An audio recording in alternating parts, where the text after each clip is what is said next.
Good morning, কেমন আছো তোমরা? আশা করি তোমরা ভালো আছো, সুস্থ আছো। আর আমরাও ভালো আছি। তো আমি সুমিতা, আমার ছোট্ট একটা নতুন ব্লগে সকলকে স্বাগত জানাই। আর এখন বাজে সকাল 9:30। আর আমি এইমাত্র মেয়েকে নিয়ে এলাম আর স্কুল থেকে। তো ওকে আনতে যাওয়ার আগে বাড়ির কাজ বাজগুলো, তো তারপরে আমি চাউমিনটাকে সেদ্ধ করে তো জল ঝরিয়ে রেখে তারপরে ওকে আনতে গিয়েছিলাম। যেহেতু ডিম ছিল না, তারপর আর তেলও ছিল না, তাই আর কি। তো ওকে নিয়ে এসে তো তারপরে আমি চাউমিনটা বানিয়ে নিচ্ছি। তো গ্যাসের উপরে এখন কড়াইটা বসিয়ে তো রিফাইন তেল দিয়ে দিয়েছি। আর এখানে আমি 3টে ডিম ফাটিয়ে আর ডিমটাকে দিয়ে দিয়েছি। তো কোনো সবজি টবজি অ্যাড করবো না, কারণ কোনো সবজি নেই। তো আলু পেঁয়াজ ছিল, তো আলু পেঁয়াজ দিলে আবার খেতে চায় না, তার জন্য শুধু ডিম দিয়েই আমি বানিয়ে নিচ্ছি। তো ডিমের মধ্যে একটু নুন দিয়ে তারপর ডিমটাকে ঝুরঝুর করে ভাজা করে তো এর মধ্যে জল ঝরিয়ে রাখা চাউগুলো দিয়ে দিলাম। তো অনেক দিন এই চাউমিনটা এনেছিলাম, তো ছিল অল্প করেই ছিল। তো মেয়ে খাবে আর বরমশাইয়ের জন্য রাখবো, আর আমি খেয়ে নেবো মুড়ি। অল্প করেই বানিয়েছি, মানে আনলেও হতো, কিন্তু আমি আর আনলাম না। আর এই কটাই আমি করে নিচ্ছি আর কি। তো চলো তাহলে ঝটপট করে চাউমিনটা বানিয়ে নিই। তো চাউমিনের মধ্যে আবার নুন দিলাম, তারপরে একটু হলুদ গুঁড়ো দিলাম, আর দিলাম ম্যাগি মশলা। তো দিয়ে ভালোভাবে এটাকে করে নেব, ভাজা করে নেব। আর সত্যি কথা বলতে বাড়ির যে কোনো জিনিস খেলে ভালোই লাগে, কিন্তু ভালো লাগে, শরীরটাও যেন ভালো লাগে। আর দোকানেরগুলো যেন একটু বেশি রিচ হয়ে যায় না কি হয়ে যায়, তো মনে হয় মন খুঁতখুত করে আমার। তো আর এখানে মেয়েকে আমি বেশ খানিকটা সস দিয়ে চাউমিন দিয়ে দিয়েছি। ও তো সস না হলে আবার চাউমিন খাবে না। তো ওর কাছ থেকে একটু হাতে করে নিয়ে আমি খেয়ে নিচ্ছি, কারণ দেখলাম আর কি কেমন টেস্ট হয়েছে। তো ভালোই বানিয়েছি আজকের চাউমিনটা, কিন্তু আসলে অল্প করে যখন বানাবে না, তখন যে কোনো জিনিসটাই বেশি টেস্ট লাগে। আর যখন বেশি করে বানাবে সেদিন দেখবে আর খেতেও ইচ্ছে করবে না, এরকম আর কি। তো আর আমি তো চাউমিনটা টিফিন খেয়ে তারপরে ভাত বসিয়ে দিয়েছিলাম। আর বরমশাই ফোন করেছিল যে তুমি কিছু রান্না বান্না করো না, আর আমি মাংস নিয়ে যাচ্ছি। তাই শুধু ভাতটা বসিয়ে মশলা টশলা সব রেডি করে রেখেছিলাম। আর এখন কিন্তু বাজে 11টা, আমাকে 11:30টার মধ্যে রান্নাটা কমপ্লিট করে নিতে হবে। আর ভাতটা নামিয়ে, আর ভাতের ফ্যানটা পড়ে গেছিলো, তো সেটাকেও আমি ধুয়ে পরিষ্কার করে নিচ্ছি। আর মাংসটার মধ্যে পেঁয়াজ আর টমেটো দিয়ে তো মাংসটাকে আগে একটু ভাজা ভাজা করে নিচ্ছি আর কি। যে জলটা, মাংস থেকে যে জলটা বেরোয় সেটা শুকিয়ে নেব, তারপরে দিয়ে দেবো আদা রসুন বাটা। তো আদা রসুন বেটে রেখেছি, আর প্রথমে মাংসটাকে একটু ভালোভাবে ভেজে নিচ্ছি আর কি।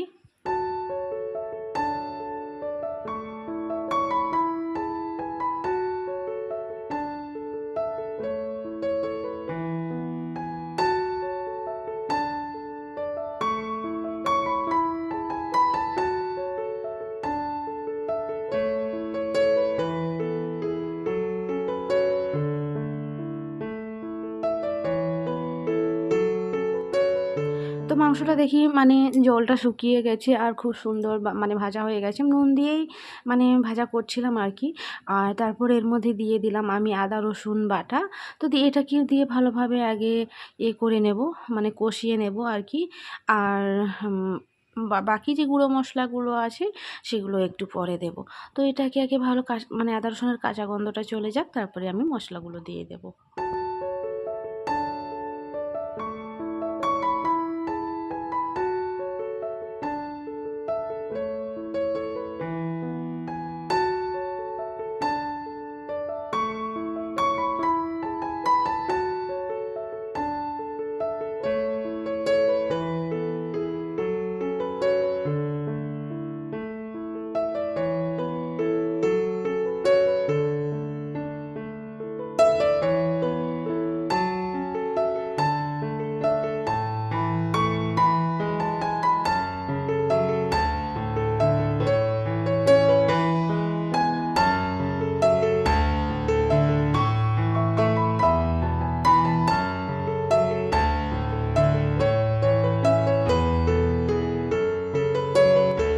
তো মাংসর মধ্যে আমি সমস্ত মশলা দিয়ে দিয়েছি, আর হলুদের গুঁড়ো, লঙ্কার গুঁড়ো, আর জিরে আর ধনের গুঁড়ো। তো সমস্ত কিছু দিয়েছি। আর আমার না সত্যি কথা বলতে, বলতে না আমার একটু কথাগুলো আটকিয়ে যায়। মানে উম তো যাই হোক মানে একটু জড়িয়ে যায় আরকি। তাই আরকি মানে একটু অসুবিধা হয়। আর তো এর মধ্যে দিয়ে দিচ্ছি অল্প করে জল, যেহেতু একটু বসে যাচ্ছিলো। আর যেহেতু মানে মাংসর যে জলটা থাকে সেটা আগেই বের করে নিয়েছিলাম, তার জন্য আর কি অল্প করে একটু জল দিয়ে এটাকে ভালোভাবে কষে নেব। আর আজকে কিন্তু রান্না করছি আমি দেশি মুরগি। তো তোমরা তো জানোই আমরা যখনই মানে চিকেন আনি তখনই দেশি মুরগি আনি। আসলে এপাশে মানে দেশি মুরগিটা এভেলেবেল থাকে। আর ব্রয়লার তো আমার বরমশাইয়ের খাওয়া যায় না, মানে যাবে না। একটু তো কিছু অসুবিধার জন্য মানে ব্রয়লারটা খাওয়া হয় না। তাই যখনই নিয়ে আসে আর দেশি মুরগিটাই নিয়ে আসে। আর যেহেতু এই পাশে দেশি মুরগিটা ওই অ্যাভেলেবেল বললাম, মানে সবসময়ই পাওয়া যায়। ছোটো বড়ো তুমি যেরকমই নেবে সেরকমই পাওয়া যায় আর কি। তো শিলনোড়া দুটো ধুয়ে রাখলাম। আর এখন ওই বেসিনে কটা বাসন আসে সেগুলো রান্না করতে করতে ধুয়ে পরিষ্কার করে নেব। আর জলটা আমি বন্ধ করছি না, কারণ একবার বন্ধ করলে আবার ছাড়তে প্রবলেম। ওই যে দেখতে পাচ্ছ তার মুন্ডিটা নেই। আর অনেক দিন থেকেই মানে বলা হয়েছে চেঞ্জ করার জন্য।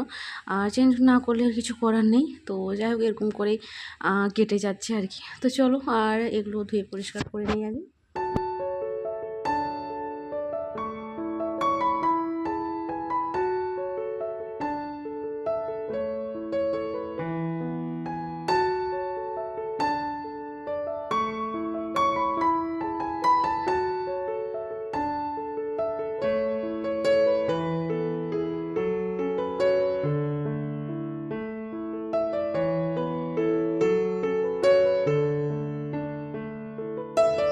তো বাস মাংস রান্না করতে করতে আর মেয়েকে স্নান করিয়ে দিয়েছি। আর রান্নাঘরটাকেও গুছিয়ে পরিষ্কার করে নিয়েছি। আর এখানে গরম জলটা দিয়েছি মাংসতে। আর একটু বেশি করে জলটা দেওয়া হয়ে গেছে। আর মাংস লাল লাল কিন্তু ঝোল হয়নি, এটা সাদা সাদা ঝোল হয়েছে। তো যাই হোক চলো, রান্নাটা হয়ে গেছে, এবার খাওয়া দাওয়াটা করে যাক।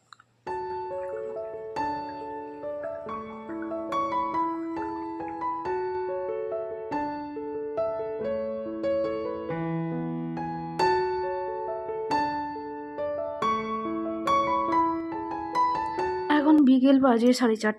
আর আমি ওই দিকটায় না একটু পরিষ্কার করছিলাম। একটু শুয়েছিলাম, তারপরে ঘুম থেকে উঠে আর ওই দিকটা প্রচণ্ড নোংরা হয়েছিল।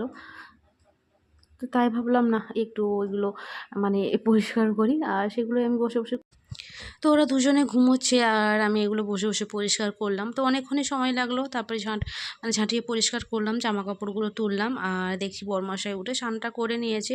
আরও গরমের দিনে একটু দেরি করে স্নান করে। আর এই যে রান্নাঘরে কয়েকটা বাসনপত্র আছে, মানে খাওয়া দাওয়া করেছিলাম, সেগুলো এখনও মানে ধোয়া হয়নি আর কি। তো সেগুলো সব ধুয়ে পরিষ্কার করে নেই চলো। আর সমস্ত কিছু রান্নাঘরের কাজটা সেরে তারপরে আমি চলে এলাম ওই জল ভরতে, কারণ হাঁড়ির মধ্যে জল শেষ হয়ে গেছে। আর তাই আর কি জলটা এখন ভরে নেব।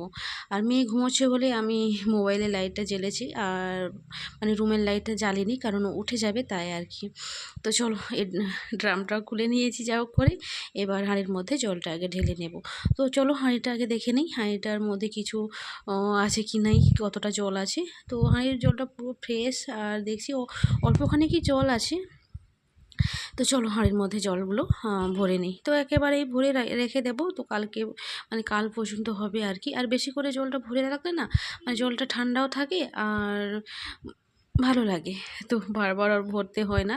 তো এইটাই লাস্ট, পুরো মুখ অবধি চলে এসছে। তো তারপরে এটাকে চাপা দিয়ে রেখে দেবো। তো ড্রামটাকেও চাপা দিয়ে রাখলাম আর হাঁড়ির মুখটাকেও ভালোভাবে চাপা দিয়ে দিচ্ছি। তো এখানটায় অনেকটাই জল পড়েছে। তো চলো জলটা আগে মুছে নিই, নয়তো আমি স্লিপ খেয়ে পড়বো, নয়তো আমার মেয়ে পড়বে। আর সত্যি এখানে একটু জল পড়লে না প্রচণ্ড পা স্লিপ কাটে। শুধু পাথরের ঘরে স্লিপ খায় না গো, দই মেঝেতেও স্লিপ খায়। তো অনেকবারই এরকম খেয়েছি আর কি। তো এক ফোঁটা জল পড়লেই তো সেটা যদি না মোছা হয় না তো স্লিপ খেয়ে পড়বে আর কি। তো বাড়ির সমস্ত কাজ বাজ ছেড়ে নিয়েছি। তো এবার চলো আমি নিজে এবার রেডি হব আর হাঁটতে যাব তাই আর কি। আর এখন কিন্তু বেজে গেছে 5টা।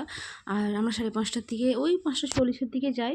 তো চলো আমি রেডি সেডি হয়ে তারপরে ঘুরে আসি।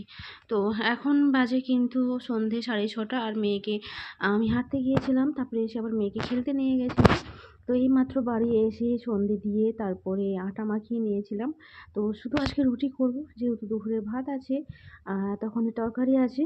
তাই আর এখন রান্না করব না। জাস্ট ৩ থেকে ৪ টা রুটি করব। আর ওটা হলেই আজকে হবে। আর মেয়ে এদিকে পড়তে বসেছে। আমি মানে কেন বসে থাকবো তাই আরকি কাজটা গুছিয়ে নিয়ে তারপর না হয় বসবো।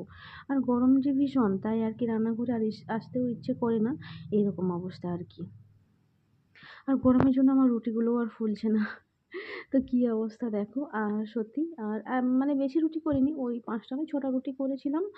আর এটা দিয়েই আজকে হবে। তো তখন মাংসের ঝোল আছে বাস, ওটা হলেই আমাদের কাজ হয়ে যাবে আজকে।